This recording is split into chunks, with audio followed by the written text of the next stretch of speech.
I sat in my truck outside the house I grew up in, the same two-story colonial in Newton, Massachusetts, white shutters, stupidly perfect lawn, nothing ever changed, except me.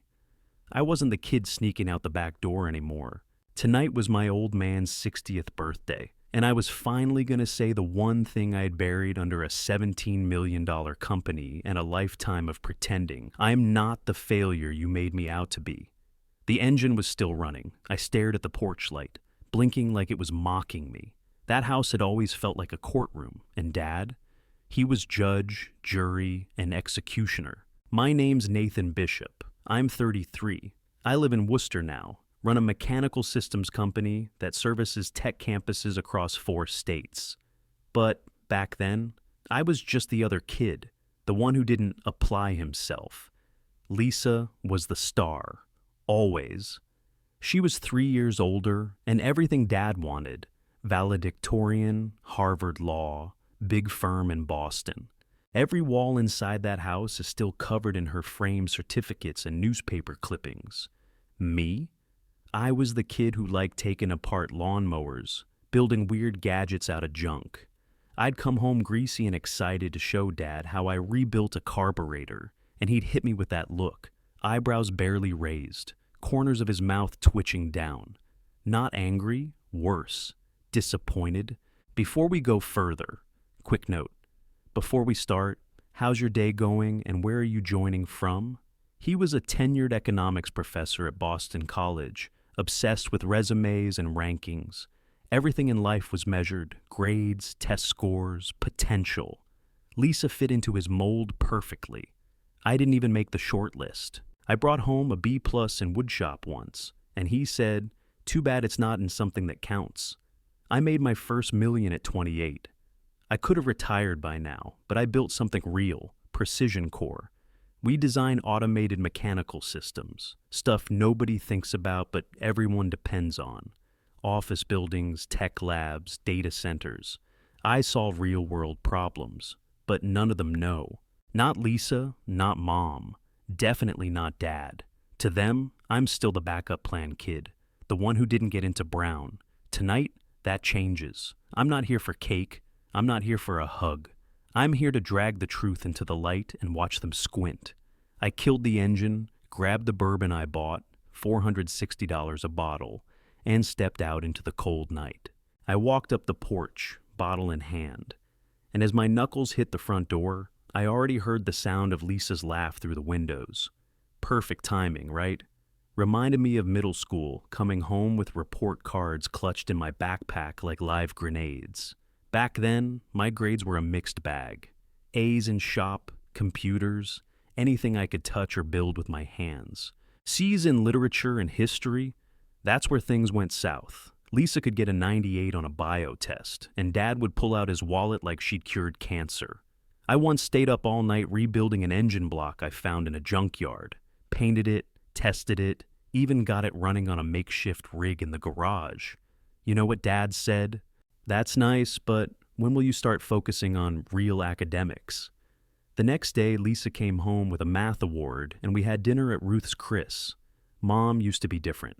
She had this whole interior design business, used to take me on jobs with her. I remember watching her pick fabrics and color palettes like it was second nature. She had energy back then. Wore red lipstick, high heels, carried a leather-bound sketchbook. But slowly she faded into Dad's shadow.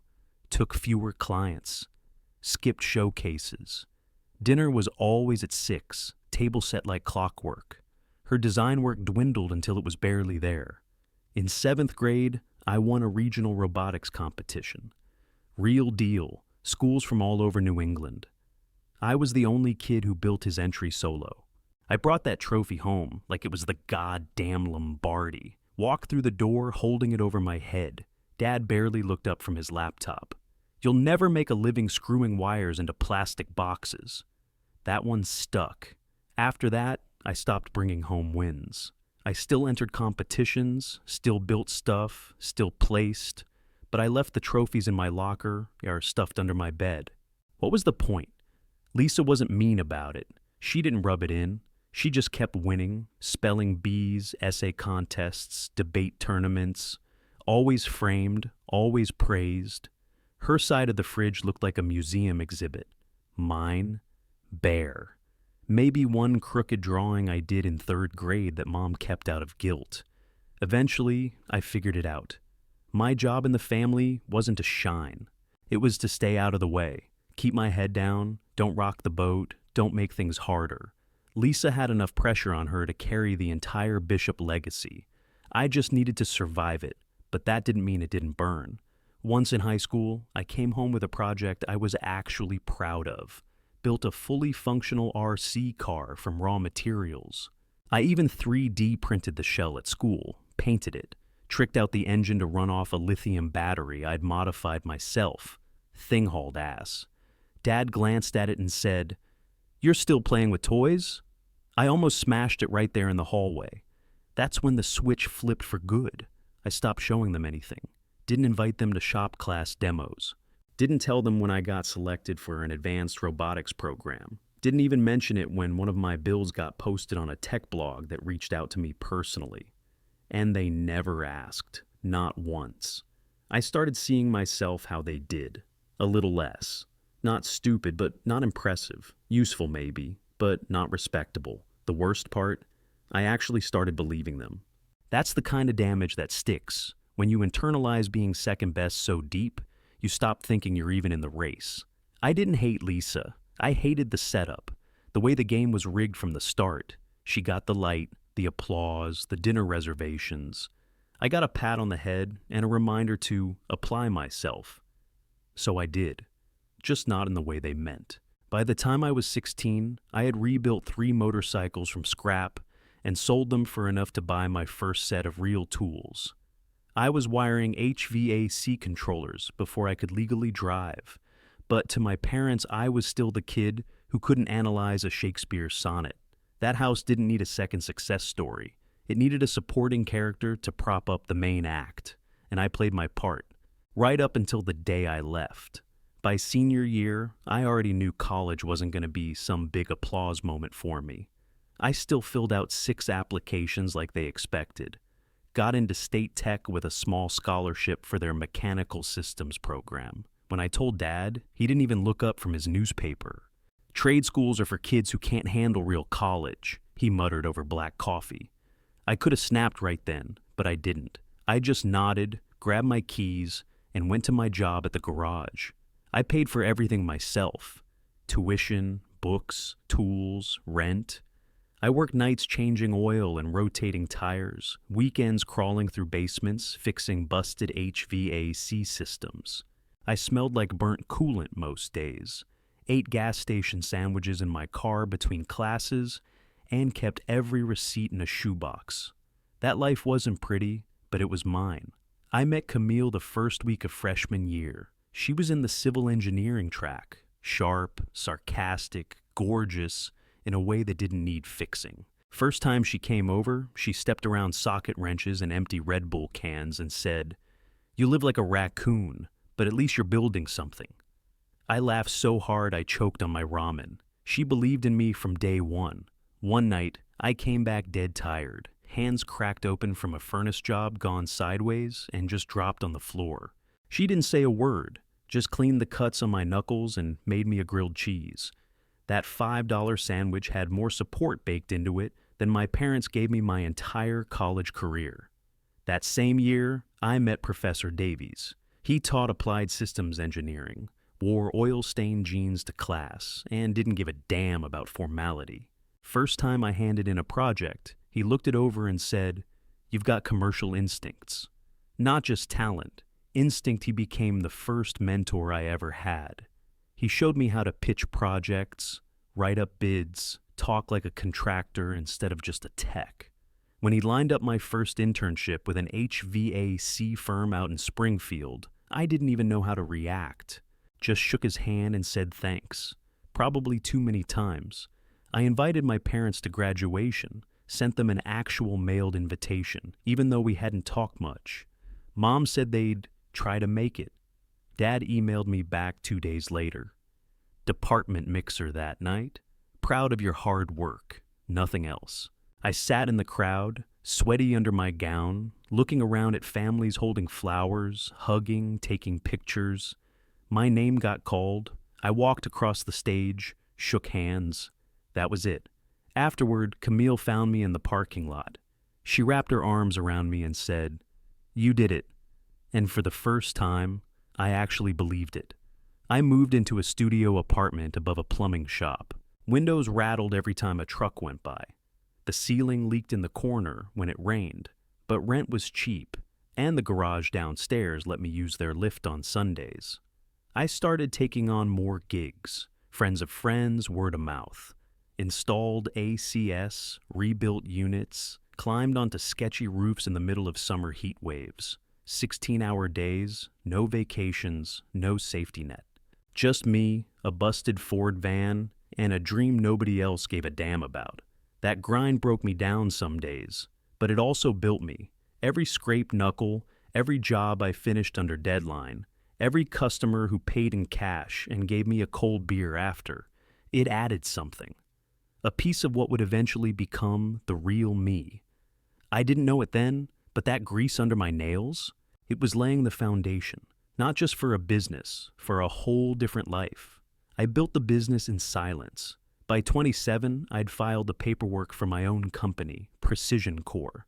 I remember sitting at my busted IKEA desk in that same leaky studio, typing in the business registration forms while a floor fan rattled beside me.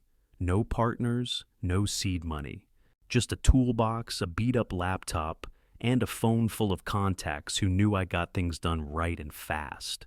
We specialized in automated infrastructure systems, unsexy stuff no one ever talks about.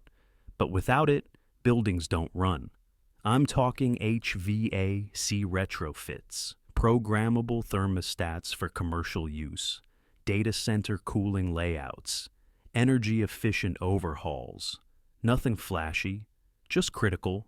Our first big break came from a hospital in Lowell that needed a full HVAC conversion to meet new state codes. They had bids from 3 national firms, all 6 figures. I walked in with a clean design, a smaller quote, and said I'd manage the install myself. No sales guy, no office middleman, just me and a small crew.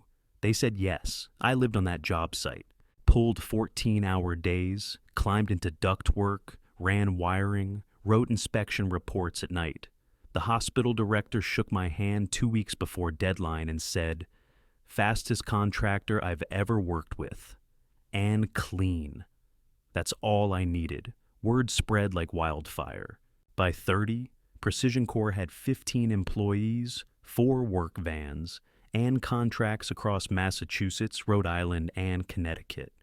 We were pulling in over $3 million a year. I had an office, payroll, a lawyer on retainer.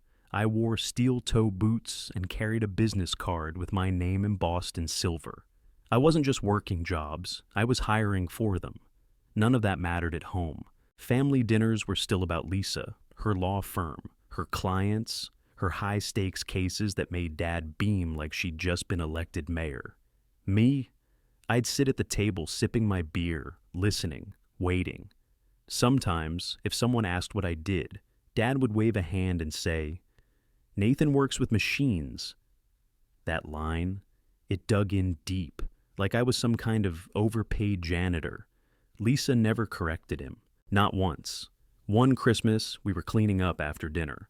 Lisa followed me into the garage while I loaded beer bottles into the recycling bin. She looked around like she didn't want to be seen talking to me.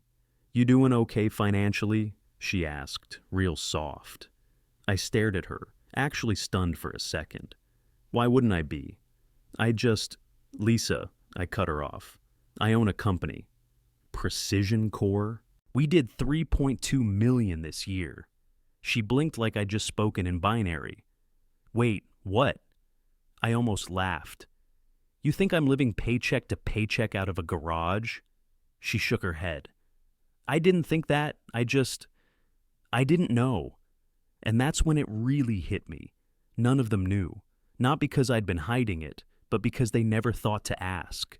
To them, I was still the flannel-wearing dropout with grease under his nails. Meanwhile, I was running a multi-state operation with insurance policies thicker than their law books. I left that night with a fire in my chest. It wasn't just that they didn't see me, it's that they didn't want to. I didn't fit their definition of success, so I might as well have been invisible.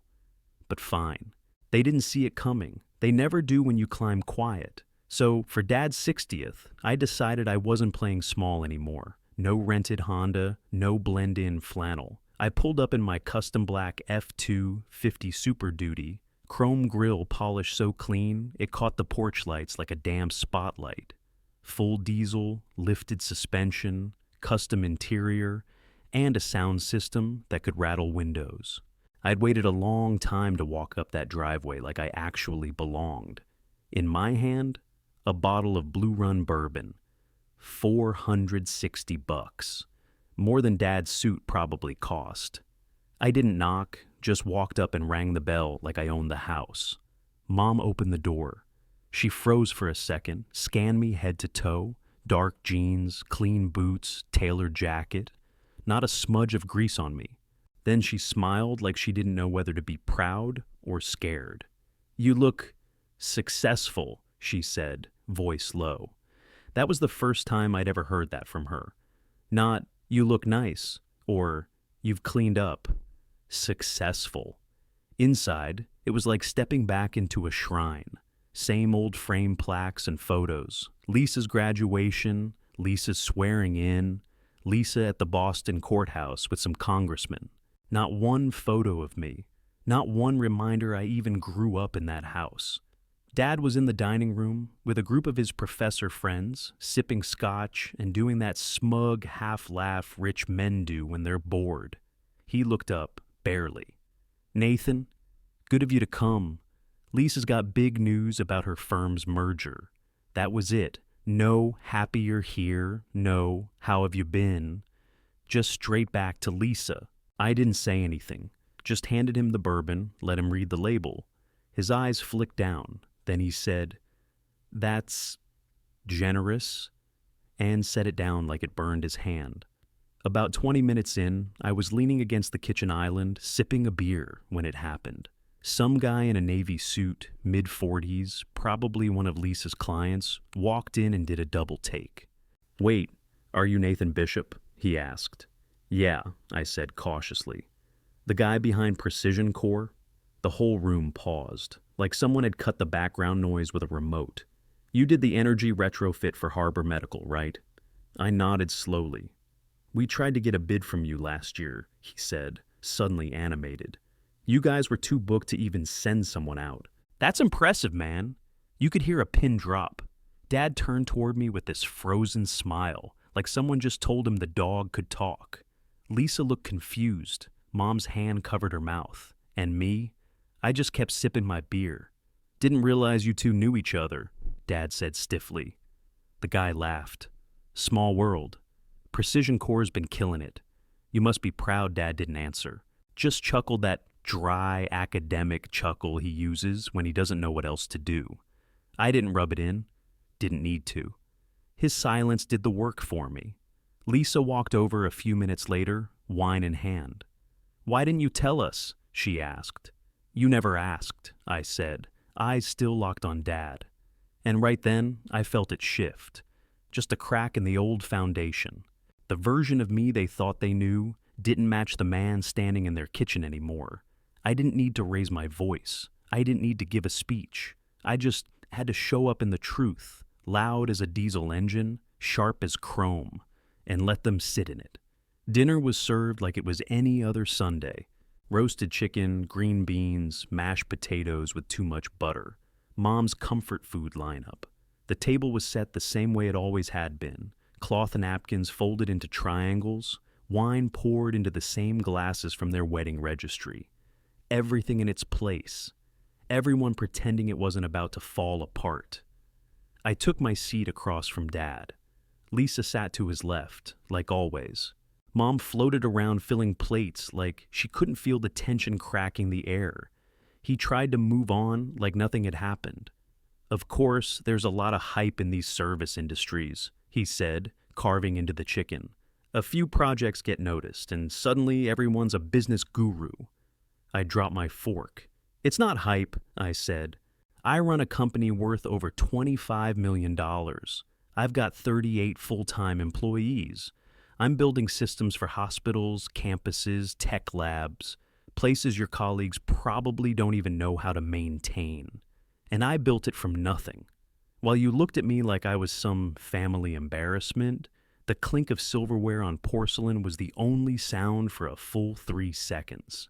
Then Mom gasped, hand to her chest. Lisa stared at me. Wait, 25, she said.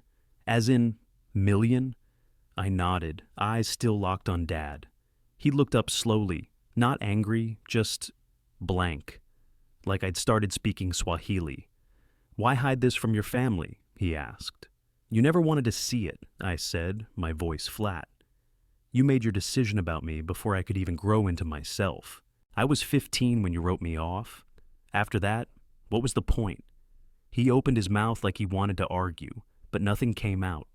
Lisa spoke next, her voice sharper than I expected. He's right, Dad. He turned, surprised. We all were. You put so much pressure on me to be perfect, she continued. I never told you, but I'm miserable. I cry in my car before court. I sleep maybe 4 hours a night. I'm leaving the firm next month. What? Mom said, finally looking up from her plate. I'm going to teach, Lisa said. Community college, pre-law. I already signed the contract. The silence that followed was like nothing I'd ever felt at that table. Not tension, not anger, just shock. Cold, heavy, sinking right through the room like a stone in water. Mom dropped her napkin. You're quitting? But Lisa, you've worked so hard. That's the problem, Lisa said.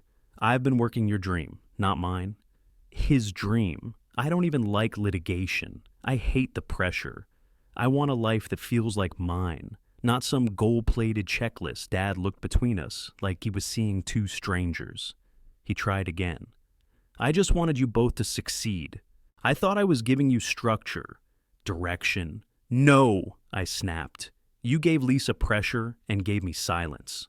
You thought structure meant control. You thought direction meant your version of success. If I didn't follow the map you drew, I wasn't worth the ink. Mom covered her face with her hands. I didn't know any of this. I didn't know Lisa leaned back in her chair, arms crossed. That's because no one asked. Dad sat back, hands folded like he was in a board meeting. So what now? I say sorry and we just move on? I shook my head. No, what happens now is we stop pretending. I'm not a failure. Lisa's not a trophy. You don't get to define us anymore. He didn't speak, not a single word, just nodded once, slow and stiff, like someone who just got the wind knocked out of them and was still trying to figure out how to breathe. I stood up from the table, pushed in my chair like it mattered, and walked out the front door without saying a word. The second I hit the porch, I could breathe again. Cold air filled my lungs. I walked straight to the truck, climbed in, and just sat there with the engine off, hands on the wheel, staring at that stupid mailbox with the bishops painted on it like we'd ever been one solid thing. For a second, I thought about just driving away. No goodbye, no follow-up.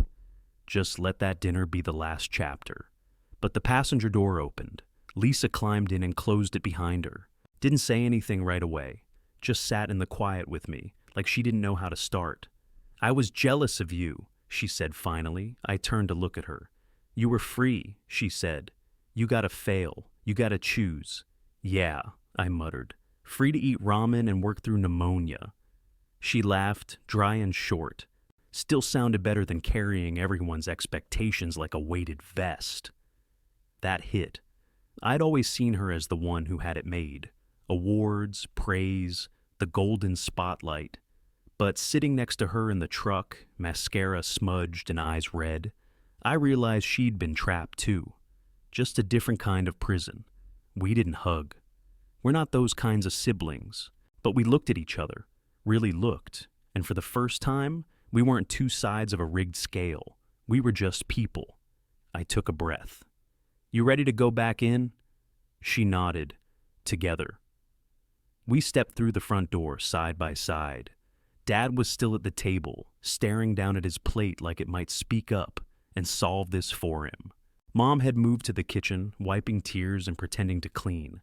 It was dead quiet except for the clock ticking above the pantry. I didn't sit down. I stood near the doorway, hands in my jacket pockets. "We need to stop pretending," I said. "I'm not a failure. Lisa's not a trophy." Mom turned around slowly. Her eyes were swollen. "I let it happen," she said, voice cracked. "I gave up who I was to fit what your father needed, and I helped push that onto you both. No excuses, just a raw, plain truth." Dad looked up at me like he'd finally figured out I wasn't bluffing. "I didn't know," he said. I held his stare. "You didn't ask." That silence returned, heavier this time, but not bitter. More like the weight of something broken finally being acknowledged. Then I said, "But if you want to know now, I'll tell you." And this time, he didn't look away. We started family therapy. Yeah, me. Never thought I'd be the one sitting in a circle talking about childhood scars and emotional patterns. But there I was, once a week, Tuesday nights, beige walls, water cooler in the corner, box of tissues on the coffee table like a trap. At first, it was stiff. Dad talked like he was at a faculty meeting. Mom cried a lot. Lisa kept her arms folded and legs crossed, like she was ready to bolt if it got too real. But we kept showing up. Couple sessions in, Dad said something I didn't expect. "My father never praised anything I did unless it came with a certificate." I thought that was legacy. I thought I was giving you something solid. He looked right at me. I was wrong. That one took a minute to land. Mom started coming back to life too. She dug out her old sketchbooks from the attic, flipping pages, laughing at her own notes, even found a swatch binder from the 90s. I helped fund her new studio downtown. Small space, big windows, exposed brick. She called it her restart. I saw her first new design board taped to the wall, and for once, it wasn't built around anyone else's taste but her own. Lisa made her move. She quit the firm, took a teaching job at Middlesex Community College, pre-law. She called me after her first day and said, "I slept a full 8 hours last night." First time in years, I didn't say much, just smiled at the phone like a dumbass. Things shifted for me too. With the business steady, I launched a mentorship program for kids who learn like I did, hands-on, practical thinkers who get labeled as underachievers just because they don't test well. We bring them in, show them trades, get their hands dirty with real-world projects. I named the program Legacy Core, just to twist the knife a little. Then came the conference. Big expo in Boston, tech systems, sustainable infrastructure, government reps, developers. I was the closing keynote, stood up in front of 400 people, big screen behind me, talking shop like I owned the room. Halfway through, I spotted Dad in the third row. Suit, tie, legal pad on his lap like he was grading me. I kept going, didn't blink. When I wrapped up, the room clapped, loud. But I heard his hands, slower, heavier. He stood up, still clapping, and gave me the smallest nod I've ever seen. Later that night, he followed me out to the truck, just him and me in the parking lot. "I'm proud of you, son," he said, "not just for what you built, but for not becoming me." I didn't know what to say. That line hit harder than any insult he'd ever thrown, because it meant he finally saw the whole picture and didn't run from it. We didn't hug, just stood there under a flickering streetlight, nodding like two men who finally understood each other. It wasn't a happy ending. It was something better. Real. It's been a year since that birthday dinner blew the whole damn family dynamic wide open. Now, when I visit, my work actually makes it into the conversation, not the centerpiece, not shoved aside, just part of the story. Real. Seen. And honestly, that's enough. Lisa and I talk weekly now. Nothing heavy, just check-ins, updates, real stuff. Mom's different too. One afternoon she called and said, "I want to digitize my portfolio. Would you help me?" I drove down the next day. She laid out rolls of sketches, material boards, notes in her old cursive. It was the first time she called it hers. Not something I used to do. Not Back when I helped your father. She said, I want to relaunch under my name, not Mrs. Professor Thomas. Just me. That hit harder than she probably knew. And Dad? He's working on it. Still stiff, still overly formal sometimes. But he listens now. Actually listens. If I say something, he doesn't talk over it, doesn't correct or compare it. He just hears me. Last month, he gave a speech at his retirement dinner. I stood in the back of the room, arms crossed, trying not to expect much. Then he said, my son taught me that success doesn't come in one shape. Sometimes it comes covered in oil and grit. He didn't look at me when he said it. He didn't have to. We're not the hug it out type.